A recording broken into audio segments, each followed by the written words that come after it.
So there's the penances that you choose, and there's the penances that choose you.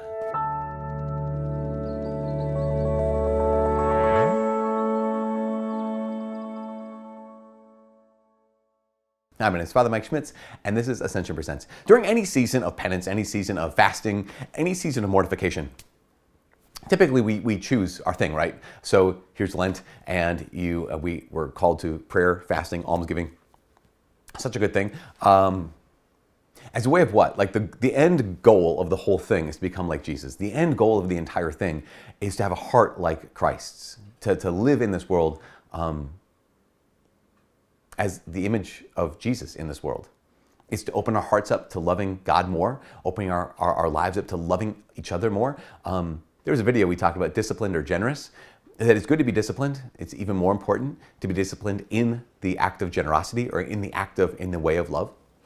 But one of the things that has to happen every time we do penance is I say no to my own will and I say yes to God's will. I mean, that's ultimately what's really going on. That's the generosity part. Like I'm saying no to me, that discipline part, and yes to God's will, yes to God's heart, yes to God Himself. And that's the generosity part, or the love part of the whole thing.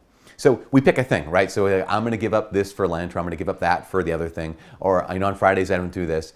Great, super good, awesome. Keep on doing that. Those are what you might call active mortification. So a little glossary moment, a definition moment. A mortification comes from mortification. I don't know if you've ever heard that word. If someone's mortified, that means like I'm dying here, right? So because mortification comes from the Latin root, or even Spanish, muerto, right? Morir is to die. So if someone is muerto, they are dead. So mortification is a death. In fact, it's not just any death, it's a death to self. So again, someone is, I'm mortified, meaning so embarrassed that I wish I was dead or I feel like I could die.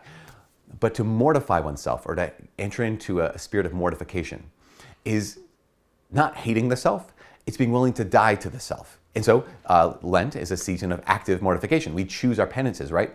Super good, great thing to do. Friday's penance day, day of mortification, great thing to do. Any season in your life, you might choose mortification, great thing to do. I highly recommend, 10 out of 10. But at the same time, that's active mortifications. There's such a thing as passive mortifications. What I mean by that are the kinds of things that I can either resist, the kind of inconveniences that can make me grumpy, the kind of things I didn't get my way that can make me more selfish, or they're the kind of things that, like, okay, that's an inconvenience. I'm going to submit my will. I'm going to die to myself in order to say, God, use this moment. So here's a difficulty. Here's a suffering I didn't want. I didn't choose this one. It came to me. Like it didn't choose me. I didn't choose it. It chose me. And so instead of letting that make me cranky or grumpy or complaining about it, what I'm going to do is I'm going to say, God, use this. Here's the words. I'm going to intentionally and joyfully receive this passive mortification, this opportunity to die to myself. Now, clarification, because I know people will ask this question. They'll say, so basically you need to suffer injustice? What if someone's doing something evil against another, or someone doing something evil against you? I'm not recommending that you just like roll over. I mean, there is such a thing as like the Catholic doctrine of self-defense, or other defense, like you can defend other people too. So I'm not saying that let's tolerate any kind of injustice. What I'm saying is someone ahead of you is driving a little slower than you.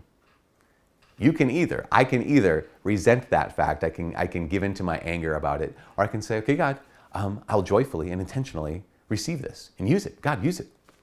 And so I'm dying to myself a little bit here because I would like it to be other than it is. So I'm not saying tolerating injustice or turning a blind eye to things that are evil. What I'm saying is this is a small inconvenience or a larger inconvenience. This is a small suffering or a larger suffering in my life that I can't change. It's been given to me.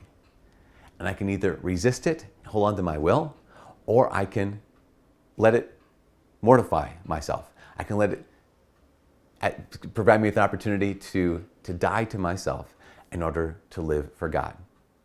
Those passive mortifications, they're so powerful. They're so powerful.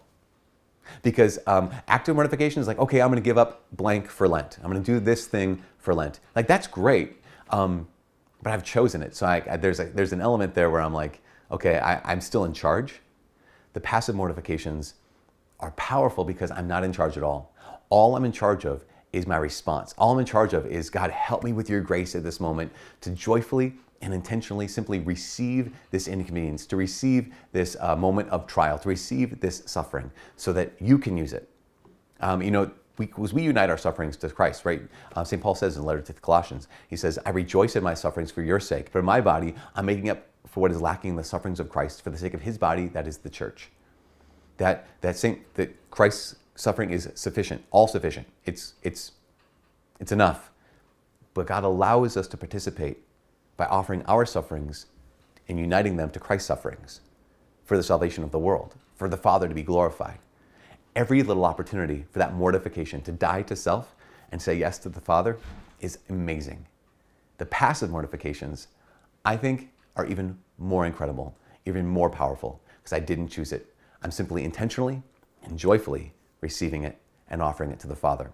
So, for Lent, but for life, passive mortifications are pretty much the way to go. From all of us here at Ascension Presents, my name is Father Mike. God bless.